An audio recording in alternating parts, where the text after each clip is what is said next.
ভালো খারাপ লাগে। আসসালামু আলাইকুম, কেমন আছেন সবাই? আশা করছি ভালো আছেন। আজকে অনেক দিন পর বাড়ির উদ্দেশ্যে রওনা করছি। চাকরির সুবাদে আমাকে ফরিদপুরে থাকতে হয়। আমার মূল গ্রামের বাড়ি হচ্ছে পিরোজপুরের নাজিরপুর থানার শেষ প্রান্তে, অর্থাৎ টুঙ্গিপাড়ার ওপারে। এখন সময় 2:40 প্রচণ্ড রোদ, তার ভিতরে রিক্সা পেতে খুব একটা বেগ পেতে হয়নি। আমার বাসা থেকে পুরাতন বাস স্ট্যান্ড খুব বেশি একটা দূরে নয়, মাত্র 30 টাকার ভাড়া। কিন্তু মামা যেতেই রাজি না, তাকে 40 টাকা দিতেই হবে। যাই হোক, 40 টাকা রিক্সা ভাড়া দিয়ে চলে গেলাম পুরাতন বাস স্ট্যান্ডে। ফরিদপুরে আমি খুব বেশি দিন ধরে নয়, মাত্র 2 বছর। তার ভিতরেই পুরো শহরটা আমার খুব প্রিয় হয়ে গেছে। যাই হোক, অবশেষে আমি আমার বাসের কাছে চলে আসছি। রিক্সাওয়ালা মামাকে রিক্সা ভাড়াটা দিয়ে অবশেষে বাসে উঠে পড়লাম। সিট একদম পিছনে, কিছু করার নেই, দেরি করে আসছি। সিট সামনে পাওয়ার কোনো যুক্তিই আসে না। বাস চলতে শুরু করলো। গন্তব্য এবার ভাঙা গোল চত্বর। অবশেষে ভাঙায় পৌঁছে গেলাম। ভাঙা থেকে এবার আবার আমাকে বাস ধরতে হবে। বলে রাখা ভালো, ফরিদপুর থেকে ভাঙার দূরত্ব মাত্র 32 কিলোমিটার। লোকাল বাসের ভাড়া মাত্র 70 টাকা। আপনি যদি কোনো পরিবহন অর্থাৎ ঢাকার উদ্দেশ্যে ছেড়ে যাওয়া গাড়িতে যেতে চান, তাতে গুনতে হতে পারে 100 টাকার মতো। এবারে এখান থেকে যেতে হবে ভাঙা পৌরসভার সামনে। ওখান থেকেই পিরোজপুর, গোপালগঞ্জ, খুলনার গাড়িগুলো সবসময় পাওয়া যায়। ভ্যানের ভাড়া মাত্র 10 টাকা। এবারে গাড়ির জন্য অপেক্ষার পালা। দীর্ঘক্ষণ দাঁড়িয়ে থাকার পরও কোনো গাড়ি পাচ্ছিলাম না। এখান থেকে অনেক গাড়ি ছেড়ে গেলেও কোনো গাড়িতে আমাকে নিতে চাচ্ছিল না। এর একটা বিশেষ কারণ আছে, এখানে একটা বড় রকম সিন্ডিকেট চলে। গাড়িতে উঠে আপনাদের বুঝিয়ে বলছি। অবশেষে ঢাকা থেকে ফেরা একটা অ্যাম্বুলেন্স পেয়ে গেলাম। অ্যাম্বুলেন্স ড্রাইভার আমাকে ডাক দিল। মাত্র 200 টাকার ভাড়ার বিনিময়ে আমি গোপালগঞ্জের ঘোনাপাড়া পর্যন্ত পৌঁছে যেতে পারবো। ভাঙা থেকে ঘোনাপাড়া পর্যন্ত বাস ভাড়া সাধারণত 250, 300 অথবা 350 টাকা পর্যন্ত গুনতে হয়। তবে অ্যাম্বুলেন্সে ভাড়াটা মাত্র 200 টাকা হিসাবে আমার কাছে বেশ ভালোই লাগলো। আমার সহযাত্রী ছিল 2 জন। ওনারা গোপালগঞ্জের কাশিয়ানি পর্যন্ত যাবেন। এবারে বলি ভাঙার বাসের সিন্ডিকেটের অবস্থা। ওখানে যদি আপনি সারাদিন দাঁড়িয়েও থাকেন, কোনো বাস আপনাকে নিতে চাবে না।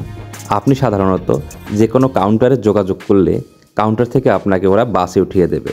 তবে সেক্ষেত্রে আপনাকে 300 অথবা 350 টাকার মতো গুনতে হতে পারে। অরিজিনালি বাস ভাড়া মাত্র 200 টাকাই ঘোনাপাড়া পর্যন্ত।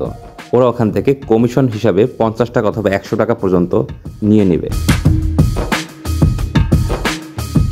ড্রাইভার ভাইটা খুব মিশুক, ওনার সাথে চলাটা অন্যরকম এক অনুভূতি।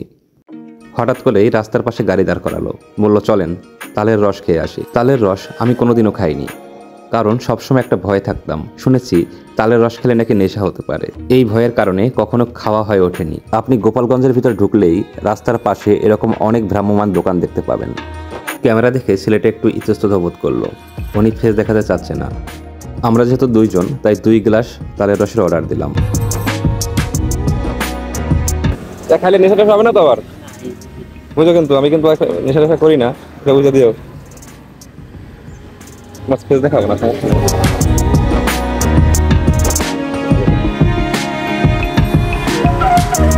আর খাইয়ে বলেন যে কেমন লাগে।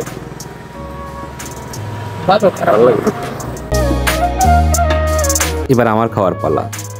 ছাকনির উপরে মরা মৌমাছিগুলো দেখে কেমন যেন একটা লাগছিল। তবে ছোটবেলায় এরকম খেজুরের রস অনেক খেয়েছি যেখানে মরা মৌমাছি থাকতো। তালের রস খুব বেশি মিষ্টি না, হালকা মিষ্টি স্বাদযুক্ত। তবে কেমন যেন একটা গন্ধ গন্ধ লাগছিল আমার কাছে। 2 গ্লাস তালের রসের দাম ছিল মাত্র 30 টাকা। সেই হিসাবে আর কত ভালো চান। অবশেষে গোপালগঞ্জের পুলিশ লাইন পৌঁছে গেলাম। ছোটবেলায় ভাবতাম পুলিশ লাইন মানে যেখানে পুলিশরা সারাদিন লাইন ধরে বসে থাকে, কিন্তু কখনো কোনো পুলিশের লাইন দেখতে পেলাম না। এটা আবার কেমন কথা। ঘোনাপাড়া পৌঁছে গেলাম। ড্রাইভার ভাইকে বিদায় দিতে হবে। ভাই আসলাম, ভালো থাকেন, আবার জানলার সাথে দেখা হয়ে যাবে। ভাড়া মিটিয়ে ড্রাইভার ভাইকে বিদায় জানালাম। উনি আসলে একজন ভালো মানুষ। ঘোনাপাড়ায় আজকে হাটবার, হাট বেশ জমে উঠেছে। এবারে হালকা কিছু খাওয়া দরকার। বাজারের ভিতর খুঁজতে খুঁজতে একটা সিঙ্গারার দোকান পেয়ে গেলাম। যাই বলুন, সিঙ্গারা আমার বেশ প্রিয়। এত বড় সাইজের সিঙ্গারা এখনও নাকি 5 টাকা। এবারে এই মাহেন্দ্রা অটোতে উঠতে হবে। এখান থেকে বাঁশবাড়িয়া বেশ খানিকটা দূর, ভাড়া মাত্র 40 টাকা। অবশেষে পাটগাতে পৌঁছে গেলাম। বাম দিকে যে রাস্তাটা দেখছেন, এটা ধরেই বঙ্গবন্ধু শেখ মুজিবুরের সেই সমাধিসৌধে যাওয়া যায়।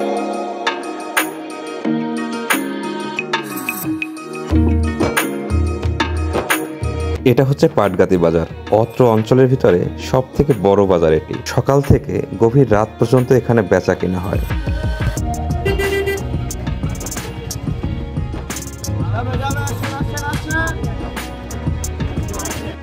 অবশেষে আমি আমার গন্তব্যে পৌঁছে গেছি। প্রচণ্ড ঘুটঘুটে অন্ধকার, অমাবস্যা চলছে, যার কারণে চাঁদের আলোটাও পাওয়া যাচ্ছে না। যাই হোক, আমার বাড়িতে আপনাদের দাওয়াত থাকলো, তখন এসে ঘুরে যাবেন। আজকে এই পর্যন্ত। আল্লাহ হাফেজ।